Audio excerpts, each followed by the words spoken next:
On Astarte farm, we compost a lot of crop residues and weeds. Each week, the crew creates a new pile of feed stock with 5-gallon buckets, wheelbarrows, and the tractor. For a first step, I add aged wood chips at about 1/10 of the volume of fresh material.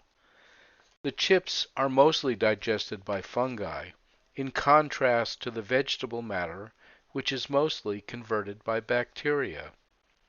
The chips help to produce a balanced compost that is not dominated by bacteria, and they also help to regulate the pile moisture. I then push the fresh ingredients up onto the side and top of the pile to keep it aerated and avoid a stinky mess at the bottom.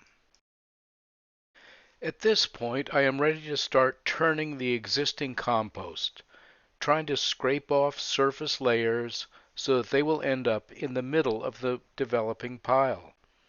Likewise, I take compost from the bottom of the pile and move it to the top of the growing new pile.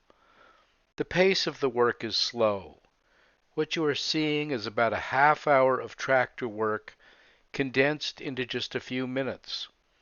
Four-wheel drive and high front tire pressure help to keep things moving.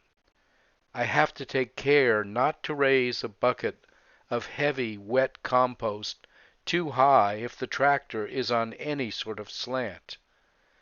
Even with fluid-filled rear tires, I'm happy to have a heavy implement mounted low on the back of the tractor. Because of all the diesel burning and labor involved, we need to look into some less energy-intensive ways of dealing with our crop residues. Pulsed air systems have shown some real promise and would allow us to build the pile in sequential loadings. There would, of course, be additional management and training hours required, but a pulsed air system should provide high-quality compost from the ingredients we already have on hand. Stay tuned. One of my favorite times of composting is when I dig into a steaming, active part of the pile and get to move it onto the fresh part of the pile. The steam is a good sign that the pile is cooking properly, and I know that I am providing a head start to the microscopic creatures that will transform a pile of waste material into a life-giving substance. This same action is providing air to fuel that activity in the older section of the pile.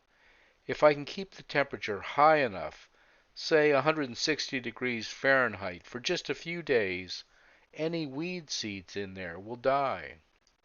But of course, things don't always work out perfectly.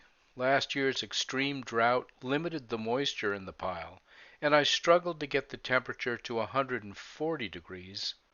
Consequently, the majority of last year's pile has been sprouting a continuous green furze of weeds.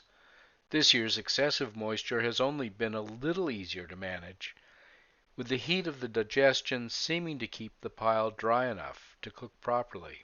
Time will tell. Thanks for watching. Questions and comments are welcome below. Hope to catch you next time.